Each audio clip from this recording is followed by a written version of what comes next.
have some issues with this, but I'm going to click go live and see what happens. Hi everyone, I'm Rob Booker. Welcome to my channel. All right, we are live, sir. Hey everybody, welcome and good morning. Happy to be with you. Sitting over here with Nate in the office, super early in the morning. Very excited to have some Thursday morning trading, end of week trading, and I'm going to jump over here and post the links in here. And Nate, why don't you test the microphone that you've got over there? Hey guys, if you can hear me, just let me know in the comments.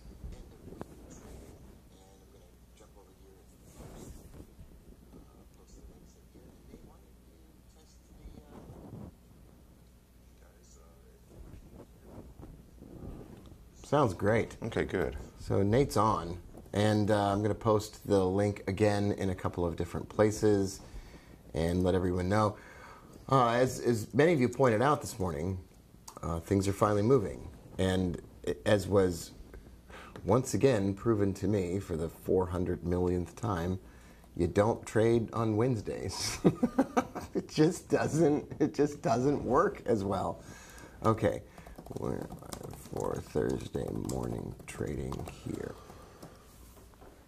Okay, it's nice to be with you. We'll take a look over here at the charts, of course, and we'll see what we can. We'll see what we can do. We'll see what kind of.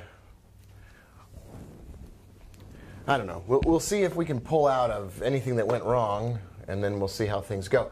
All good things come to an end. We've had multiple great Thursdays in a row. We've just had.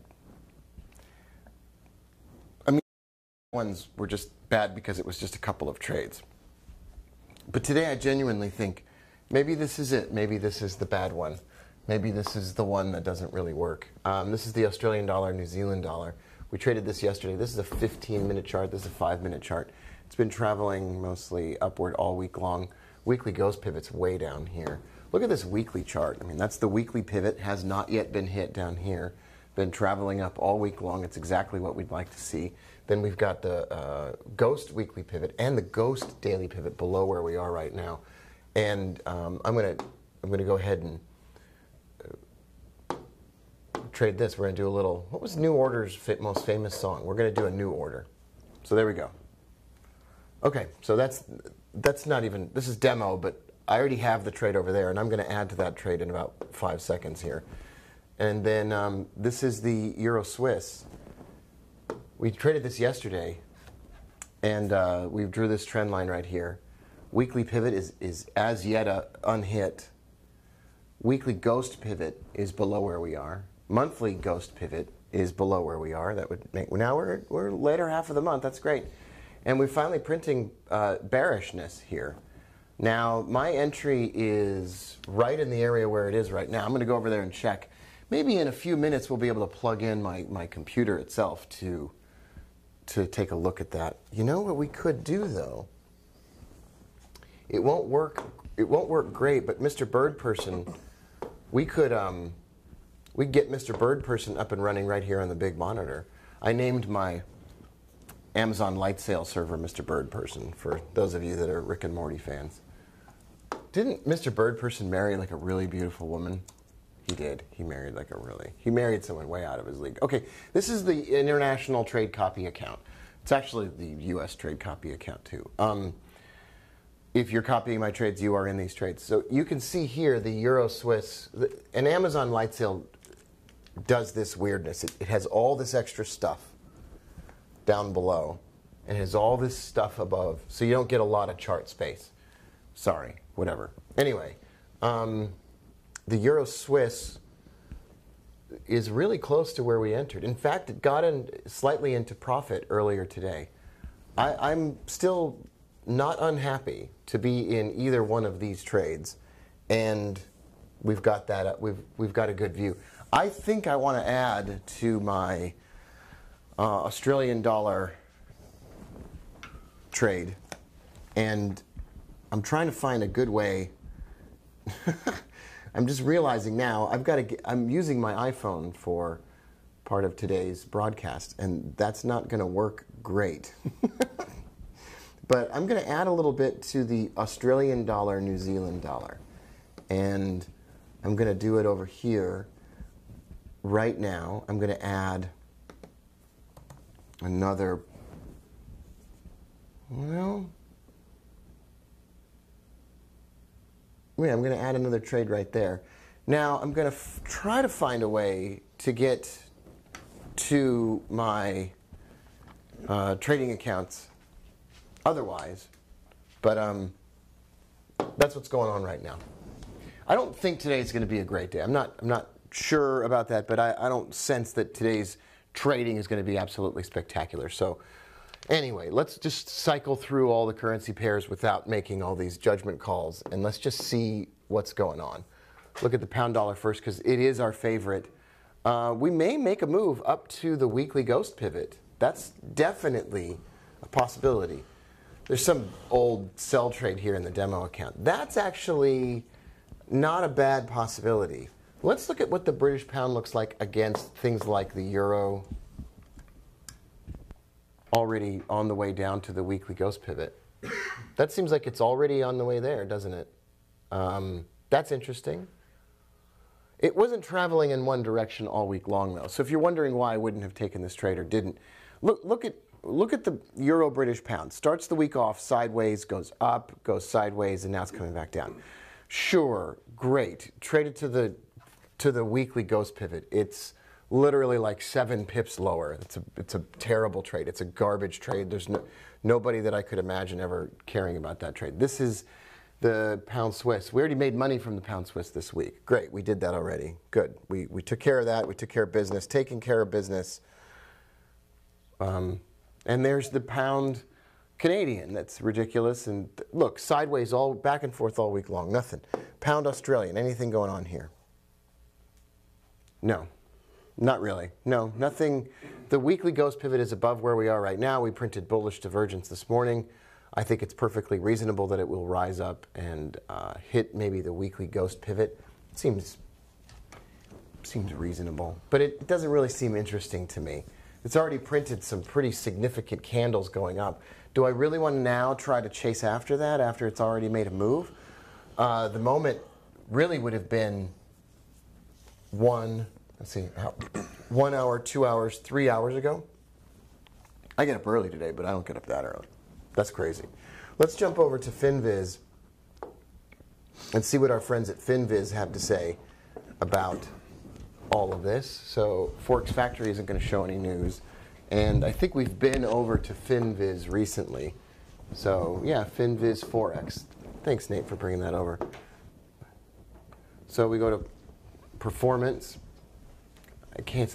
I'm almost ready to buy access to FinViz just so I don't have to see these advertisements. They just pop up all over the place, which make it really difficult to see when you're trying to run a presentation. All right, strongest this week, Australian dollar. Let's make sure that's strongest for the day too. Strongest this week, Australian dollar. Weakest this week, Swiss and New Zealand. Euro's also been strong, so Euro Swiss has been a good choice. Australian dollar, New Zealand dollar is a good choice. It is Thursday. It is the day of the week when we would expect that this all comes to a head. Here's the Australian dollar Swiss franc, maybe also on the way down to the weekly pivot. I like that a lot. And then we just want to focus on Australian dollar, New Zealand dollar. I'm going to focus on this for a few minutes, maybe take some time and really walk through these charts one by one, maybe draw some more levels on here and show you what I'm thinking. All right, we've been bearish divergent. We've got lots of trend lines available in lots of different places.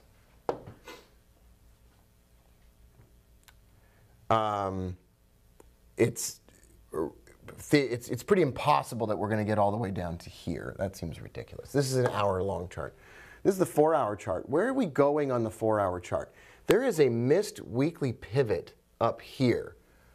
So it's possible that what the Australian dollar wanted to do is get to this level, which it's just about to do.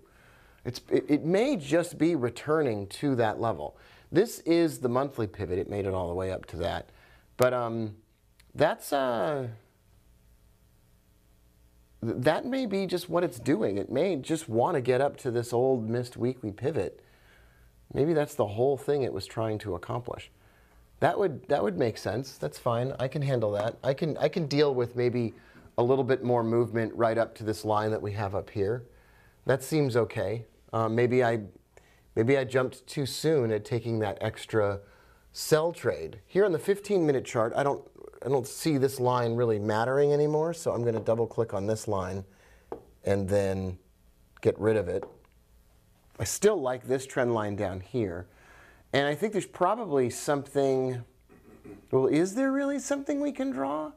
I mean, it's now moving in such a, it's at a steep angle that I'm not even sure that, yeah, that's about right. So I've got a trade down here, I've got a trade up here. I'd like to see this drop even to the daily ghost pivot. The weekly ghost pivot now is pretty nicely lower, 1.063, and we're 38 pips higher than that right now. This is great, fantastic, excellent, marvelous. Not a lot of economic news coming out today, so nothing really exciting as far as that's concerned. We'll jump back over here to the trade copy stuff. And it looks like the additional trade we took on the Australian dollar, New Zealand dollar is close to being profitable, just 1 pip down. For those of you that are new to what we do on Thursdays, maybe we could do a little bit of a review. And then we'll move on to some other stuff. We got stocks going today as well, so that's kind of interesting. All right, what we do when we talk about end of week trading, and I really need a different time frame chart for this. Let's do this 1 hour chart. So here's what we do as a review for those of you that already know, and for those of you that don't know, this will be helpful. What we're looking for on Thursday mornings is a financial instrument that has moved in one direction all week long. And we want to see something that really hasn't bounced around. We really want to see something that's moved in one direction. And this is a great example. Down here is the beginning of the week. This is the weekly pivot, this white line right here. And the Australian dollar, New Zealand dollar has been moving up all week. We also looked at finviz.com, Finviz.com, Forex and performance, which can show us the highest performing, strongest currency pair of the week, and then the weakest currency of the week. And the highest, strongest currency of the week is the Australian dollar, and the weakest is the New Zealand dollar. So you would expect that it's been going this way all week long. Now on Thursdays, US time, and really even Thursday, Australia time, Thursday is getting toward the end of the week. End of week, EOW. And at the end of the week, traders who have been trading this upward in one direction are going to start taking profit. They're going to start realizing their gains. They're going to start closing those trades down. And in order to close a buy trade, you have to open a sell trade. And so the buy trades stop, the sell trades start, and you start to see things like this. At the top, you start to see divergence. You start to see candle patterns or price patterns that demonstrate a lack of enthusiasm for moving in the same direction. You might also see trend line breaks. And at about 6 o'clock, 7 o'clock in the morning, US Central Time, 7 o'clock, 8 o'clock, New York time, you start to see these reversals. And it's a prime window of time every single week. And one of our friends asked us in last week's session, or he said, you know, I'm kind of skeptical about why a 2-hour window would really work. And I've been thinking a lot about that comment. Why is it that a 2-hour window works? Why is that? It's not wrong to be skeptical. That's of course skepticism is encouraged, and curiosity is definitely not what killed the cat.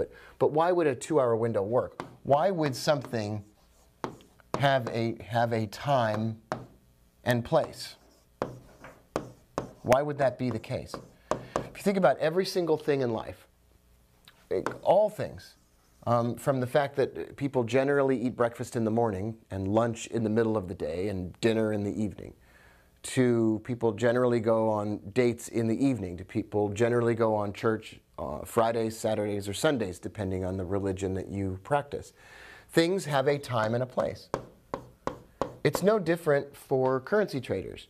There's times and places where there's lots of movement. There are all kinds of things that are going on in the currency market. There are things called, wow, this is really giving me a hard time today, so I'm going to start a new one. There are what are called fixing times, where banks will fix the price at which a currency trades for the purpose of setting the price at a fixed level that they guarantee to their clients. And these fixing times are times of great movement and lots of activity in the currency market.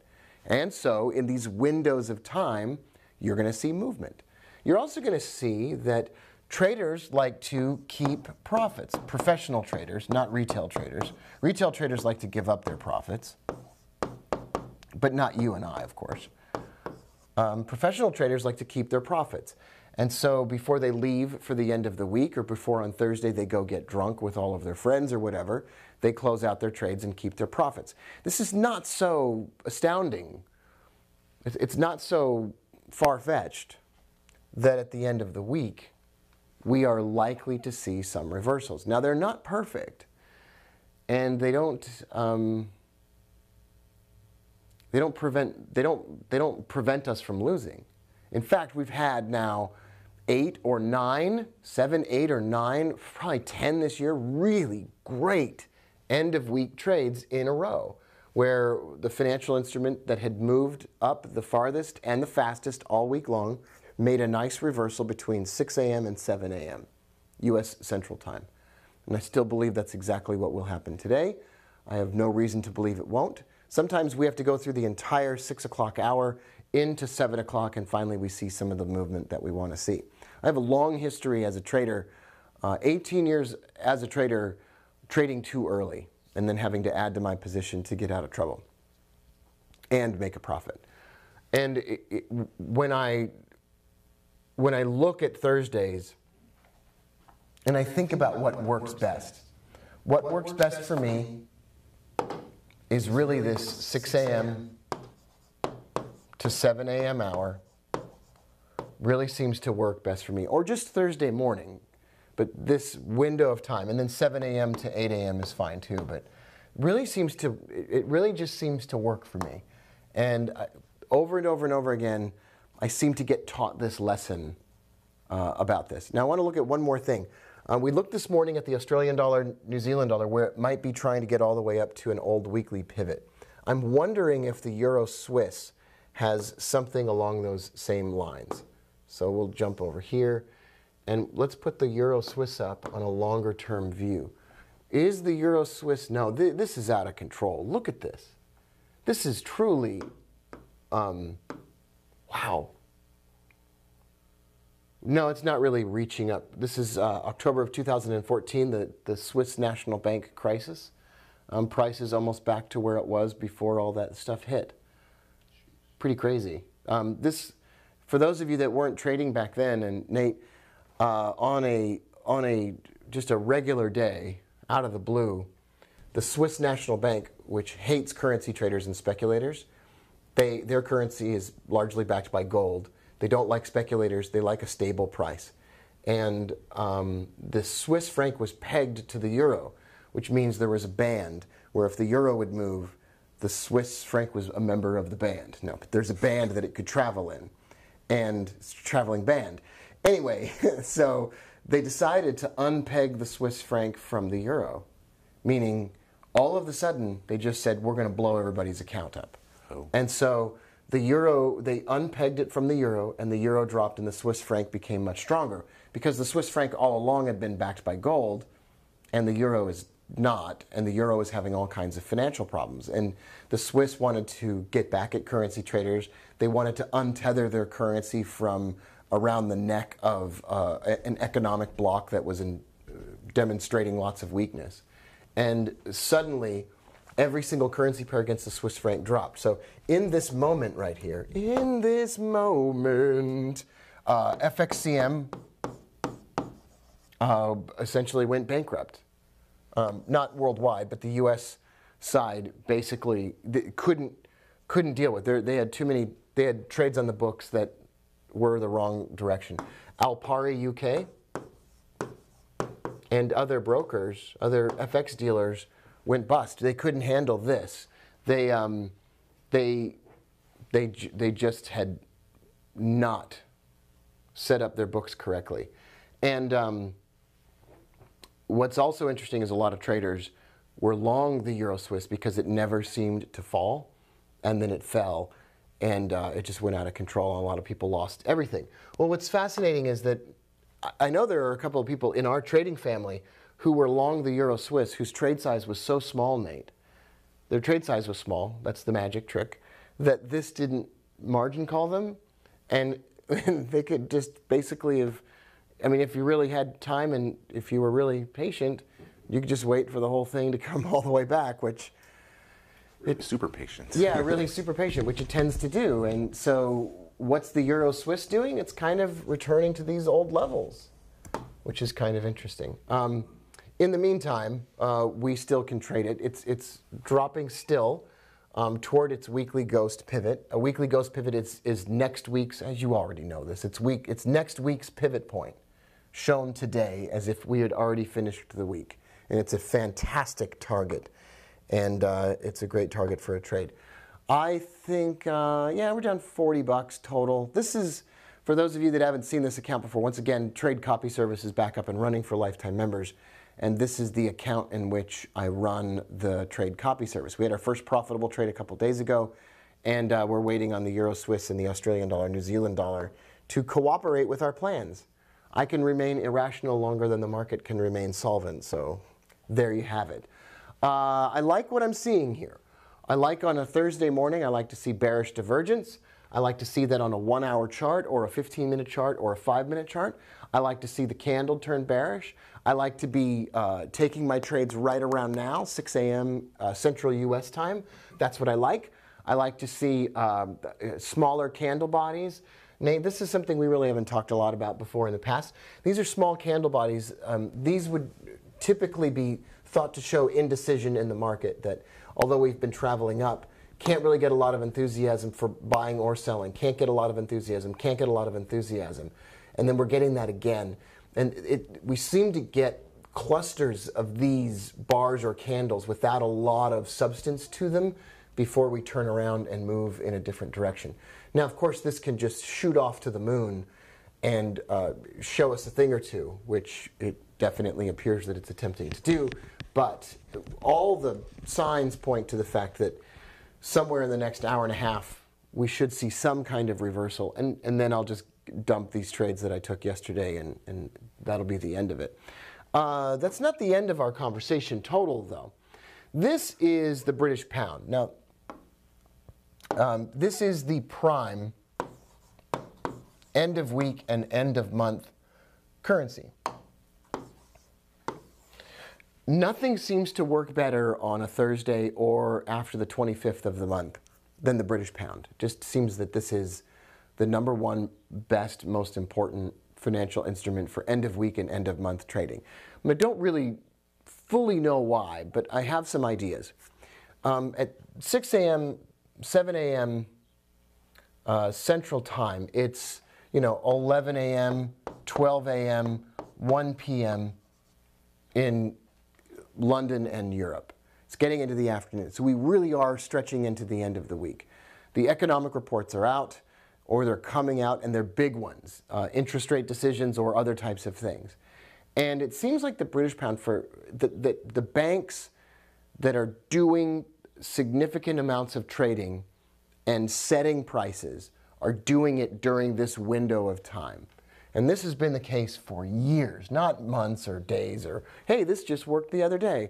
This has now been years and years and years. And what happens on Thursdays is we'll get the British pound, although it's been traveling in one direction, it will turn and start moving in the opposite direction. And it's pretty great. Now today it started doing that way too early for me. I missed it. It was just too early. I can get up early, but I didn't get up that early. And So it's doing that. And where does it want to go? So it wants to go to a weekly pivot.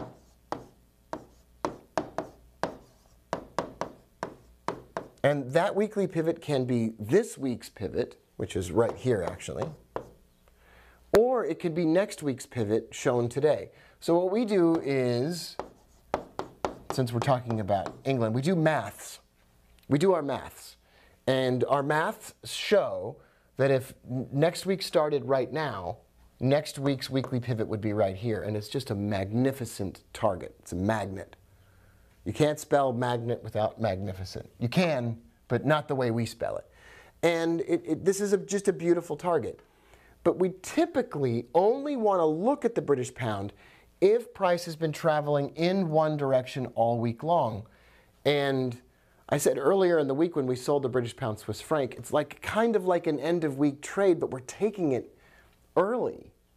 And that's exactly what happened. Like earlier in the week, the British pound topped out, printed some divergences, broke some trend lines, showed some indecision candles, and we sold the British pound Swiss franc. We did it. We already took this trade. So we kind of already did this just early this week. A very strange thing. I want to show you this bar or candle if I can pull it up. And I might even bring a camera over here. I'll take care of it, Nate. But I want to show this indecision candle if I can. And to do it, I'm going to unplug my iPhone here. And I'm going to use my iPhone as a close-up camera. So right up here, you see this. That's an indecision candle. There's divergence that tops out here. This is a 1-hour chart, which is the greatest time frame chart in the world. And then there's this candle, which has no candle body. It spikes up. It can't sustain that movement up. So it's like it jumped up in the air, Nate, and gravity just brought it back down. And then it leveled out. And then it prints this bearish candle. Well, this combination, divergence, indecision, bearish candle that engulfs all the rest of the candles in the vicinity. Well, that's enough to tell me, or it was enough to tell us, that we wanted to short the British pound. We chose the British pound Swiss franc just because it was strongest, weakest, and so forth. And that turned out to be a really, really nice trade. That turned out to be pretty much exactly the kind of trade that we are looking for. Let's see if I can move this down. If I end up taking a seat, if I end up taking a little rest, I'll sit over there. But that was our, that was kind of like an end of week trade that surprisingly showed up on a Tuesday. And that's when I knew this week would be a little different. If the British pound starts moving early in the week, as opposed to later in the week, we're not going to get what we usually get. We're not going to get what we usually like to see. We got a quick question, Rob. All right. What is that red line? Okay, so in order to draw a ghost pivot, in order to draw tomorrow's pivot today or next week's pivot today, we need basically a constant level to be drawn. Because remember, the ghost pivot is constantly changing every time a new candle is printed. The ghost pivot is going to change because the high, low, and the close have been altered. This is the tracking line that's doing the math that creates those ghost pivot lines. So that red line is going to show up on the chart pretty much no matter what. It's like a little tail. I mean, we could turn it into an indicator. Every time price breaks above that line, buy it, and below that line, sell it. That's not really... That would make no sense whatsoever, but I kind of like that system. And we could turn that into a trading system by itself. That was a great question. All right, I'm going to sit over here for a minute and have a drink of water, and we could answer some questions. If anybody's got any questions, we could answer some of those. I really want to take, I really want to sell the Australian dollar, New Zealand dollar in the trading accounts that I access on my iPhone. But that's not really an option. And I'm going to turn this over here, and then you can see Nate, everybody. So, yeah, I didn't think about that beforehand. But this isn't really a Thursday where I'm where I'm concerned about having taken trades. I don't know if anybody else, Nate, is finding other pairs that they're trading or other things. Like, I don't know if Carly, I mean, maybe some of you found other pairs to trade, but there's not a lot of stuff out there in the currency market on Thursday morning here. Australian dollar, Swiss franc, Australian dollar, New Zealand dollar, but otherwise not a whole lot. So I was thinking, Nate, that we would take the iMac. Everybody can see the iMac over there, and we would move that to that desk over there by the wall, and then we might put the Windows computer and a monitor up there, that the lay flat monitor, and then we can see you better when we're doing these. That's what everybody wants. Everybody wants. We're getting a lot of mail. We've got a lot of people on Twitter that want to see Nate in the video. So if you're joining us live here, hello, welcome. Glad that you're here. And if you've got questions, Nate's here. You're seeing questions in YouTube, but you're also seeing questions in Telegram Messenger? Yes. Okay, so happy to answer questions as they come. Last week, I think we only had a couple of trades as well, maybe just one. This week, it looks like that's the same thing. You know what? I'm going to tile these windows over here, and then I can just sort of close that one out. Don't need to see the British pound. I can tile these windows. Look at that. Now I can see both of the trades that we're in right on that screen. And picture-in-picture doesn't work, does it? I'm going to give it a whirl. But why don't you talk about that first? Yeah. So we've got, on the left, we've got the Euro Swiss, which I'm in. And then on the right, we have the Australian dollar, New Zealand dollar. And on the left, here's what's going on. This is interesting here. I'm going to zoom in a bit so it's a little bit easier to see. So we dropped lower, and now we've risen back up to touch the daily ghost pivot. So that's tomorrow's. We're at tomorrow's pivot right now. So if tomorrow were today, that's where the pivot would be. And it's almost like we dropped below a line, we've risen back up to hit that level, and now that's hopefully perhaps resistance, and we can drop from there. The Euro Swiss has just been on a total mission from outer space lately, and so it doesn't surprise me that it would pick a Thursday morning to do some of the reversing that we've seen here already. And it seems like there's much, much more room for it to go a little bit further.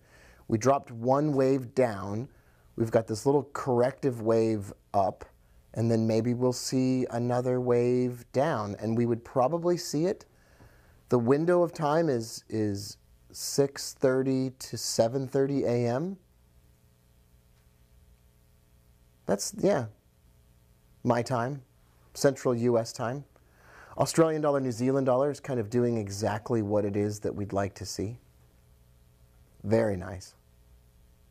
A little bit later, and maybe in just a few minutes, I'd like to use FinViz again and maybe take a look at the way that we sort through or identify the stocks that we're kind of looking at lately.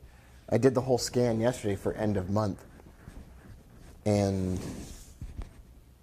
probably a good idea to take a look at that. But yeah, once again, Nate, this doesn't, you know, the best Thursdays are at the end of the month. The best trading is at the end of the month. I wonder why that is. Oh, that's right, we don't care. We love it no matter what. It's because people at the end of the month are doing the same thing that they're doing at the end of the week. They're taking their profits. I've thought lately, oh, there's a new show called Mute on Netflix. Did you see that? I wonder what that's all about. All right, sketchbook, news. I figured, what, you know, why, let's see here, start. Let's see, we definitely like celebrity news, right, Nate? Crime, I don't really want to know anything about crime. Credit, no, I don't care about that. Fact check, don't care. I like fake news. Let's just keep the fake news flowing. Food news, no. Golf, no. You want to rest in peace? Just have them turn on the Golf Channel in your coffin. Just fall asleep. Markets, that'll do. That'll do, donkey. That'll do. I didn't know there was such thing as food news. Food news. Food news. In other news. In food-related news. In food-related news. NBA, NHL, video, good news, politics. Yeah, sure, politics. That affects saving and investing. Opinions. Not interested in anybody's opinions. If I want an opinion, I'll get it myself. Top stories. Sure. Technology. Sure. All right. Hey, Rob, we got a question. Yeah? I was asked to see if you can talk about banking techniques to grow an account. Okay, say that again. Okay, let me find it here. Ask about banking profits techniques to grow a small account. Yeah, just keep growing your account. I'll say this 1,000 times. It sounds like you haven't been watching the goal setting videos on YouTube. Let me be really clear about this. I've said this 1,000,000 times now. And I'm going to say it 1,000 more times. Here's your goal. You make $1 4 weeks in a row.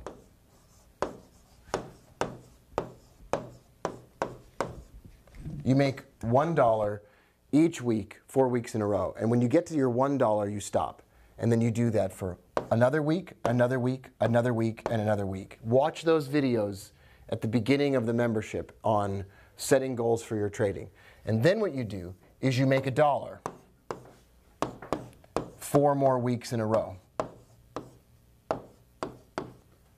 And then what you do is you make $2 times 8 more weeks in a row. Now what you've done over that period of time is you have made $16 plus $8. At most, you've made about $24. But you've done it easily, and you've done over a 16-week period of time what no other traders in the world have done during that time. You've made money and you've kept it. The number one most important thing you can do to learn how to grow an account of any size at any time in any way is stop thinking about growing your account and start thinking about holding on to small gains. And if you can't hold on to small gains, then you don't deserve to be trading. You should stop right now. And if you are trying to turn a $1,000 account into a $2,000 account in the first month of your trading, you might as well go spend that money on something else. What you do in order to bank profits, in order to grow an account, is for 16 weeks you hold on to small gains, and you don't break this rule. You don't say, oh wow, this week I did $10. You just stop trading when you have a win. And the reason you do this is that most people won't stop when they're ahead. And for almost every single person in the world, it's never enough. Whatever they've made is never enough. And you have to end that cycle of greed. And you have to learn to hold on to a small amount of money. And you have to learn that trading for a living is something that is absolutely possible if you give it the time it takes to do it. Yesterday, I sent this email out to all of you. Everyone here got this in your email, and if you didn't, then I apologize, and we're going to look at it now. So you all got this, and I know I'm on a rant, but I sent you a copy, I sent you a quote. This is Jeff Bezos of Amazon's annual letter that he published yesterday. It talks about high standards. Okay, I'm going to read this to you. A close friend recently decided to learn to do a perfect freestanding handstand. No leaning against a wall, not just for a few seconds. Instagram good.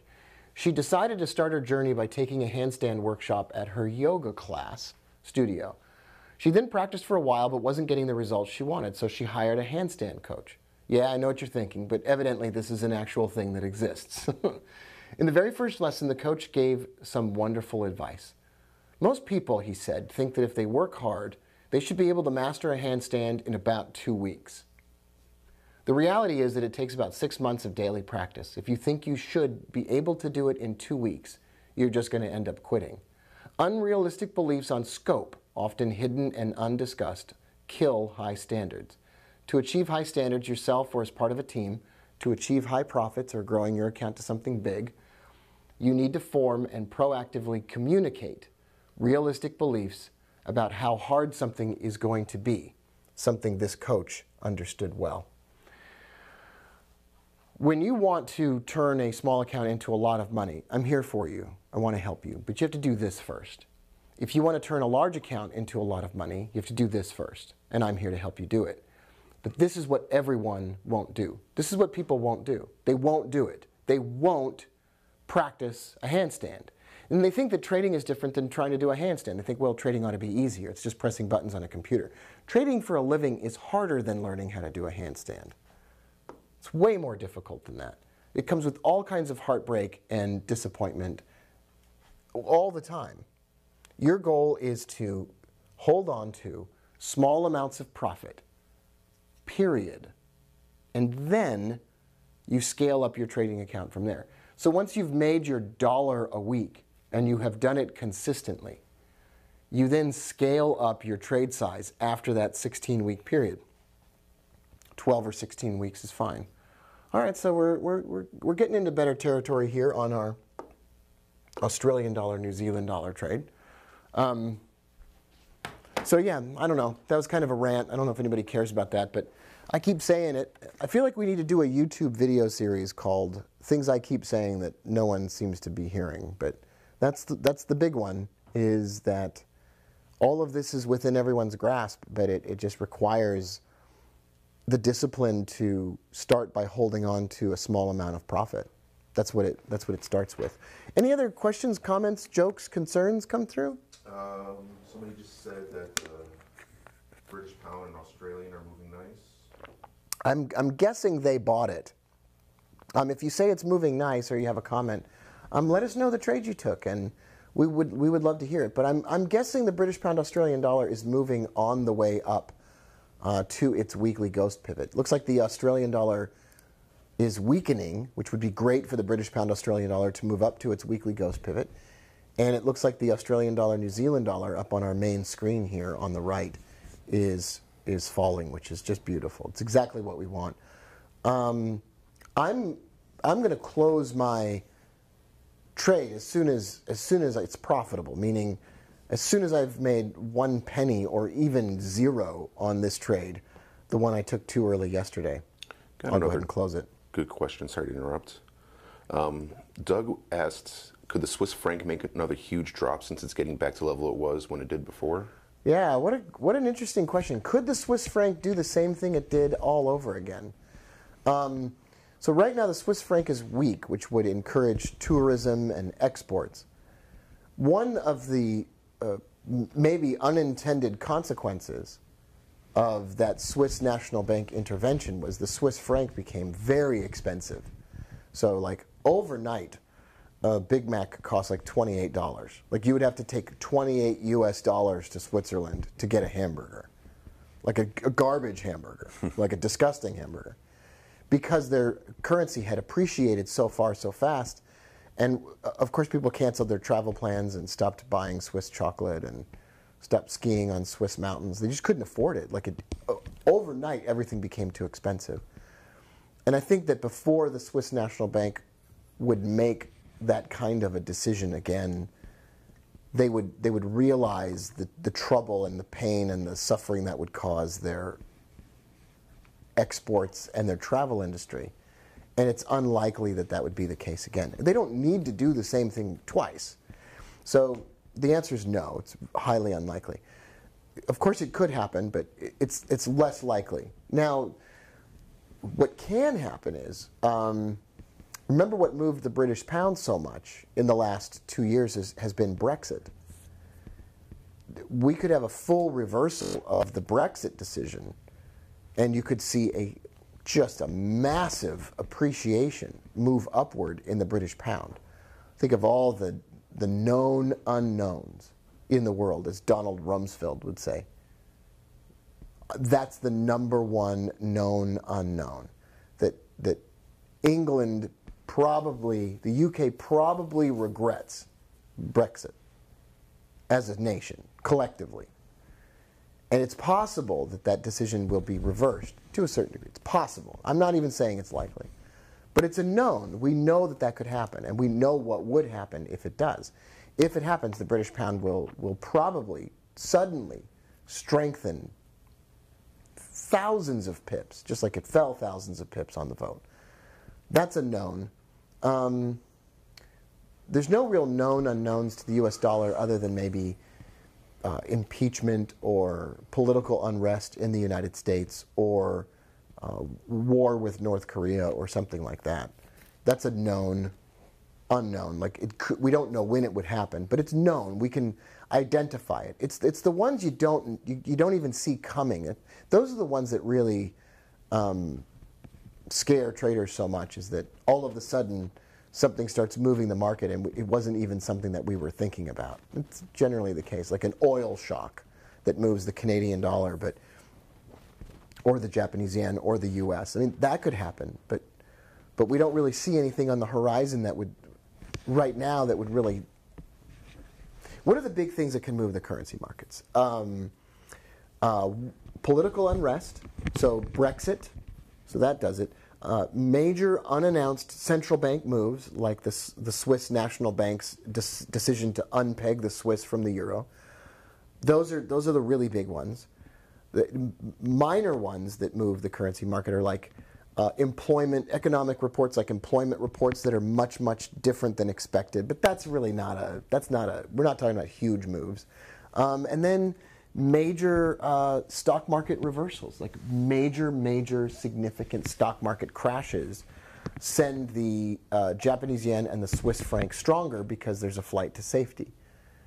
And you could say that the stock markets of the world are primed and ready for a drop. You could say that. That's fair to say. And you could say that political unrest in the United States could be a reasonable catalyst for that. That's a completely reasonable scenario. But is that happening right now? No. I mean, it could happen, but is it happening? No. So just because it can happen doesn't mean it is happening. I'm going to plug in over here so this doesn't lose power. Any other questions, Nate? Carlito wanted me to ask you about the British pound and Japanese yen. He bought it at 152.61 with a 153 target. All right, so keep that number in mind. I'll pull that up over here. British pound, Japanese yen, Japonese. Okay, so he bought it. What was the number that he said? 152.61. Oh, so he bought it up here. All right, Carlito bought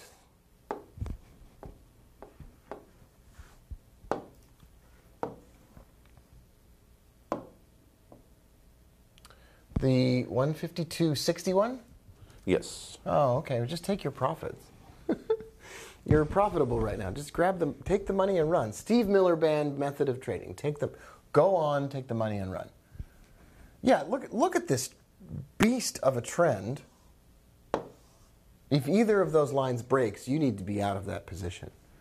But also, where are we going here? Is there some historical level that we are trying to reach up to?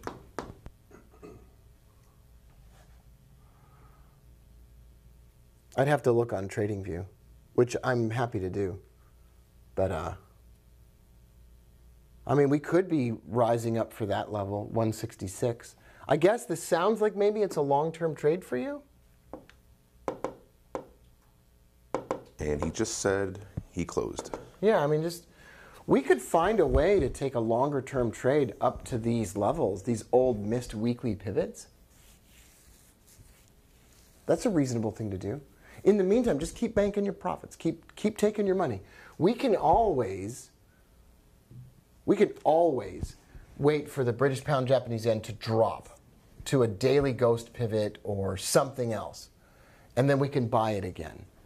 I mean, because I just said, the stock markets of the world, blah blah blah, but maybe the stock markets of the world continue to rise. Maybe they never stop going up. In which case, the pound yen, euro yen, and all the other yens, they're just going to keep moving up. I love that you're just banking profits and making money, man. I just absolutely love that. Euro Swiss is still just kind of joking around. Happy to look at some other financial instruments. Looks like the Australian dollar, New Zealand dollar finally printed a bearish candle that fills and engulfs the last three candles. So this is wider. This bearish movement is bigger than the last three sets of movement combined. I like that. That's nice. Seems like we could get down to this trend line right here. Come on, you can do it. That would be great. That would be absolutely spectacular. I would love that. I would be super happy about that. Boy, it's early. Was it hard to get out of bed today, Nate? Yeah. Today was rough. I got up super early, but I'm feeling it. I didn't feel it earlier. No. Like I was fine earlier, but now I'm like, wow. It was rough waking up, but once I got up, had my coffee, I was good. Now it's back to where I was when I woke up. That's pretty funny. That's pretty good. We usually, for those of you that are here for the first time, we'll take a look at this all the way up until the 7 o'clock hour, and then at the 7 o'clock hour, we basically let the market take care of the rest. We may in the future. We're getting some mic issues. Oh yeah, really? Yeah, saying they can't. They said it was too loud, then it got quiet. Everything's still on. Everything's still on. Yeah, well, Okay. it's good to know. Yeah, when you give us feedback about microphone levels, that's really helpful. Yeah, said the sound on yours is terrible. Oh, so maybe my batteries need to change. You let them know. We'll change them out. Well, there still says it's mostly full. Yeah? Yeah. Like mine's too strong? That's what, well, yeah, I think, let's see, fixing out all of a sudden. It's fine again. now. Okay. Yeah. Oh. Okay, that's weird. Thanks, guys. Yeah. Maybe when I go over here and sit, it doesn't like it. Like it's like, no. No. I also think my microphone was probably set still too high. Oh, okay. I think that's probably part of it. And so I was probably yelling. That's probably what it is. We can probably, figure out a way to reduce my microphone levels and Yeah, we'll have to not have fidget as with much it. of a problem. Okay, sorry about that. Yeah. Somebody said, should we be concerned about daily or weekly zones where price can reverse when taking these kind of trades? For instance, the Australian New Zealand dollar with a possible reversal around the 1.065 level. Yeah, so this is that's a really, who asked that question? D. Olmsted. Oh, hey, Doug. It's nice. Doug, I'm happy to hear from you. That's great. So, say for instance, I love support and resistance. Let's say for instance that, I know there's a lot of lines on the chart here, but let's just do some theoretical analysis here. So let's say that you've drawn, there's a cluster of price right here, Nate. Like clearly price has failed to break through this level before, both upward and downward. So this is kind of a zone, a congestion zone. And Doug's question is, I have to correct that. It was not Doug that asked that. It was Cam Cad. hey, Cam. Also, hi, Doug. But Cam, so whatever. So this area is a nice area of what we call it a level, right? It's a level at which price has demonstrated that it stops in the past. It would not surprise us that it stopped there now. Yeah, sure, we would consider that. Yeah. Not only would we consider that, we would probably become increasingly enthusiastic about a trade, given the fact that it's near those levels. The only concern I have is that maybe it still wants to climb a little bit higher before it does any kind of reversal. That would be a concern. The nice thing about selling the Australian dollar, New Zealand dollar after a move up is that it's a correlated situation, that Australia and New Zealand have correlated economies that are similar to each other. Not exactly, but they do a lot of trade with each other and they're correlated. So it makes sense that when it goes up, it has to come back. It has to, that it wants to come back down. That it can't just keep going up forever. As opposed to something like the British pound, Japanese yen, they're not correlated economies at all. When the Australian dollar moves up against the Canadian dollar, well, they both sell rocks and stuff that comes out of the ground to everybody else in the world. Very correlated economies. It's the highest correlated currency pair in the world. So if the Australian dollar, Canadian dollar's been moving up, it's going to move back down. It's going to come back down into balance because those economies are so correlated that the trading patterns are going to be very similar. And people are going to realize that there's a bargain, something's gone on sale. With the British pound, Japanese yen, nobody cares about that. They're not correlated at all. So still having microphone problems? So it's mainly one person that's having microphone problems, but if any of you have microphone problems, we care. It matters to us a lot.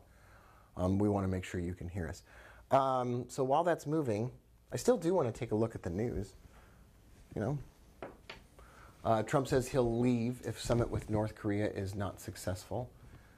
Okay, great, whatever. That can move the markets, but that's not enough. It has to be something more significant than that. It has to be him saying, I'm going to bring a gun to the negotiations with North Korea. Hidden crack in Southwest Jet. I've always suspected that the pilots were smoking crack, so not a surprise. Senior living has become a permanent. No, we don't care. That's an advertisement. Facebook is trying to exclude 1.5 billion users from stricter privacy. Don't care. We always knew Facebook was 0% interested in our privacy. U.S. pension fund collapse isn't a distant prospect. This could come in 5 years. It's not going to come in 5 years, people. It's going to come in like 2 years. This is a big one. I said this 4 years ago on the podcast. The latest we have is like 2020, I think. And there's a day of reckoning coming for pension plans across the U.S.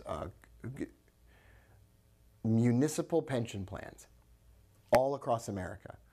The entire Arizona firefighters pension plan is essentially underfunded by like a lot. I don't know what the number is. I don't want to get anybody sue me, but I literally got a threat to my personal safety when I mentioned this during a political campaign in Arizona. This is a giant problem, and it will deeply affect the U.S. markets. For years and years and years in the U.S., retirement programs for city and government workers have been premised upon an 8%, 7%, 9%, in some cases higher annual return. And they've produced maybe 2%. And so there isn't enough money. The highest paid, there's some doctor, I can't remember which state it is, but this doctor's on a pension in one of these states and he's making $70,000 a month for his pension, Nate. And he's just like sucking, like individually, like just sucking money out of the system at such a rapid rate that he's depleting. Meghan Markle and Prince Harry, LGBT issues are basic human rights. Whatever, that's fine. Not important for us. Thousands of immigrants could benefit from, Trump allies in the House press. Okay, so this whole Trump investigation, Trump's lawyer's office was raided. That's going to have an effect on the markets. We do not want to see any more of this if we want the market to continue to go up. We do not want to see that anybody used campaign funds to pay anybody off. We don't want to see that. And if we do, that's going to affect the markets. That's going to spook the markets because that's a lot of political uncertainty. Let's say it 100 million times. Political uncertainty will drop the markets faster than economic uncertainty. See, if you throw a problem at a banker or a trader that's financial related, they can deal with it. But if you throw a political problem at a banker or a trader, they don't know what to do with it, and so they just get out of the way. They'll just dump everything. Stocks set to for a week open? Yeah, sure. Okay. And this man is eating his Laptop? iPad? Man. Maybe he's like Bane's second cousin. I was born in the light. I was born in the stock market. Justin Theroux steps out with 25-year-old model Erica Cardenas. Don't care. Did you ever watch that show on HBO that he was in? The Leftovers? Mm-mm. Oh, Zach wants to know how you feel about traditional 401k or Roths. As bad as pensions? No, I mean, it just depends on what you put it in. Okay. Yeah. Yeah, I don't have any, I'm not a financial advisor, so I can't really comment on any of that. Don't really know. Russell Simmons says Jane Doe's rape lawsuit. Poland marks the 75th uprising of Warsaw Ghetto. Tips pour in after Stormy Daniels show a sketch of a suspect. Looks like Kato Kalin. Maybe he was living back behind somebody's house again. I saw it on the news last night. They said that it looks just like her current husband. That's pretty funny. U.S. manufacturers seek relief from steel and aluminum tariffs. If you're driving a Chevy, you no longer blah, blah, blah. So we're not really, there's not a lot of news here today. That, not a lot of stuff I see on the horizon. The biggest stuff that you would want to watch out for is really Trump-related, political uncertainty-related, North Korea-related, that kind of stuff. And we're now at 6:49 a.m. and we still haven't moved a lot. 7 o'clock hour is where some of that stuff really starts to move. And now, Nate, it's time for the weather. We might as well just do the weather. Where is everyone from that's joining us live? Let us know where you're from.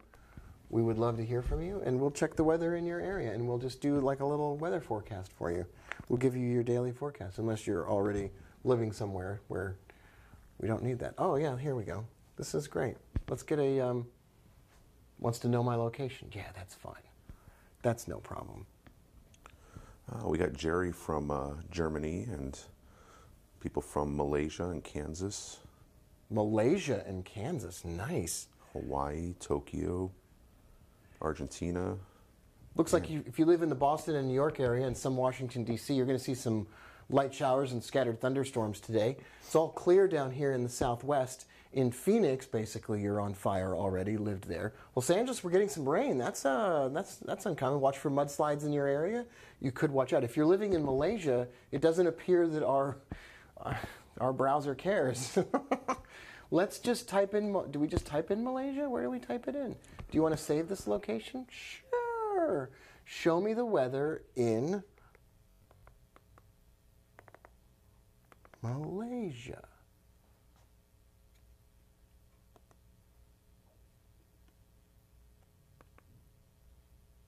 There we go, KL. Let's take a look at the weather in KL. 79 degrees, mostly cloudy, but it feels like 87 degrees because of the humidity. Oh, look at that, nice and steamy. It's nice and steamy out in KL. Welcome. Oh, okay. See, the YouTube didn't want me to say the word steamy. Let's see what else is going on. I can't now. These websites are, it's increasingly difficult to do what you want on a website. Let's see if we can get some satellite imagery. Yeah, looks like there's going to be some clouds. Let's play the weather forward. Yep, there will be clouds and sky around you. All right, still waiting for the Australian dollar, New Zealand dollar. Still waiting for the Euro Swiss to do much. It's kind of come back down a little bit, but not really. Nothing really happening today. This is not a really great Thursday. Pound Australian, I bet even that didn't really go that far. I mean, it's on the way up to that weekly ghost pivot, but it's really hasn't moved much today, unless, once again, you were trading this super earlier on in the day. Just not a lot going on there unless you were. And like we've said a million times, the later we get in the month, the better the Thursday morning trading gets. It's not like we didn't have any trade, but we're still waiting for the same thing to happen, and not much else has occurred in the meantime. We could look at the euro. Nothing, there was no Thursday trade here. Nothing really significant. We could look at the yen. We really haven't looked at that. really hasn't moved either in the last hour or two. Euro, pound, Australian dollar, US dollar.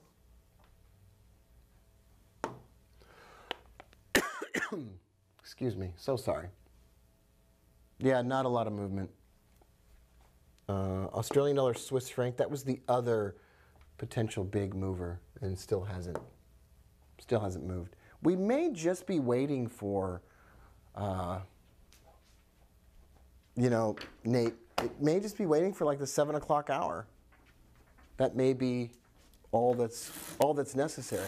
I thought I would show you all the sunrise, since we're probably about to wrap things up here. Might as well show you the view outside.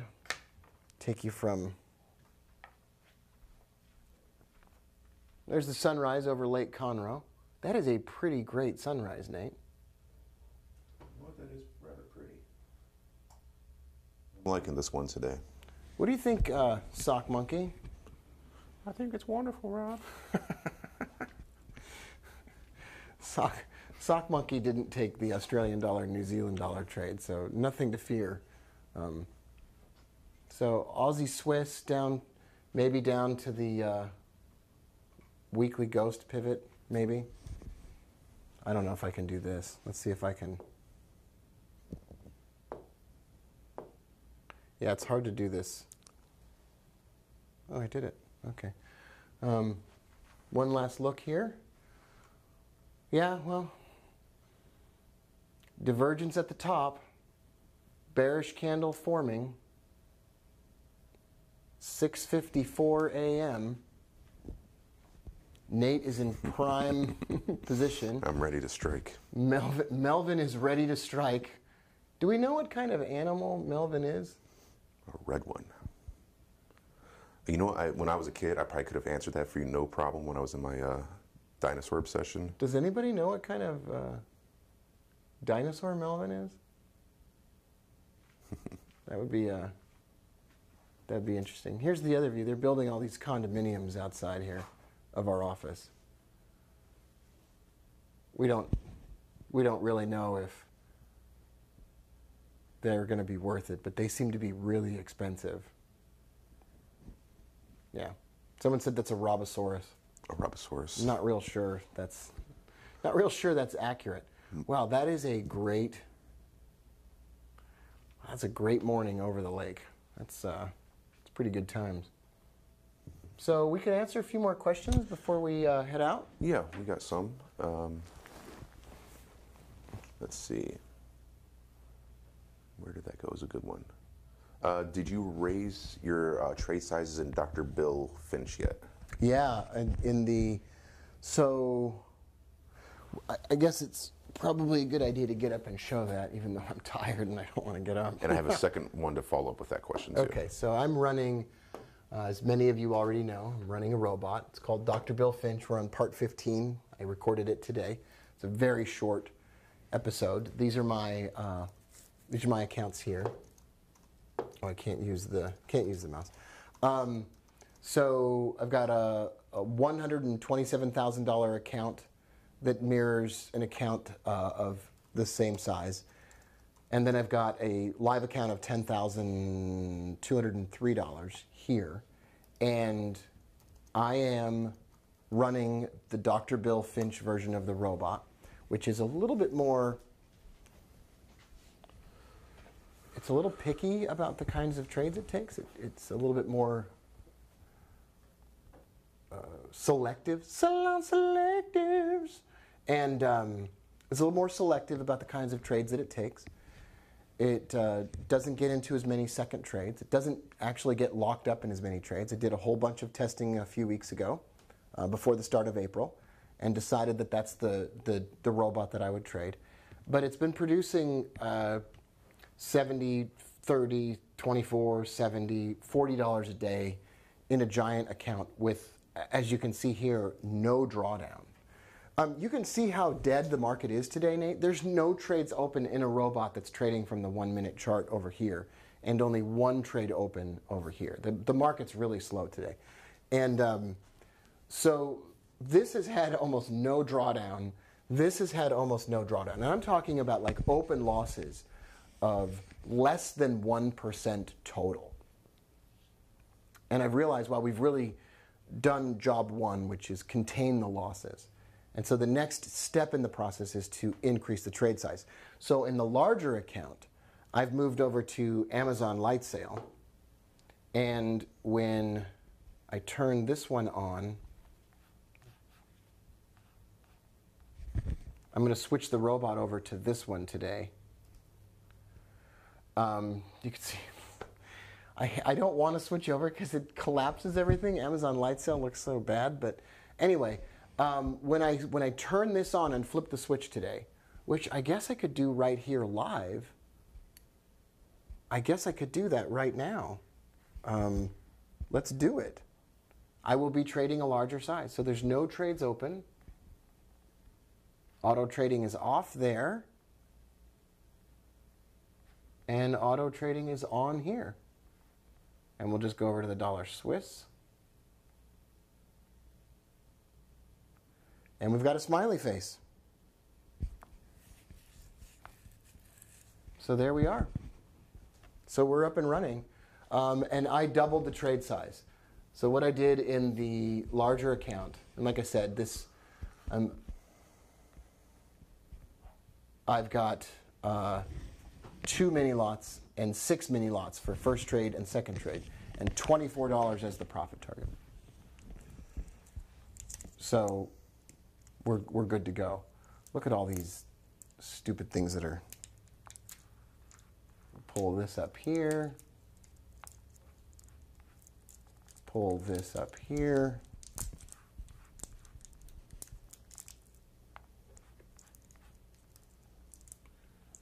And just a heads up, we may need to replace your batteries. Okay.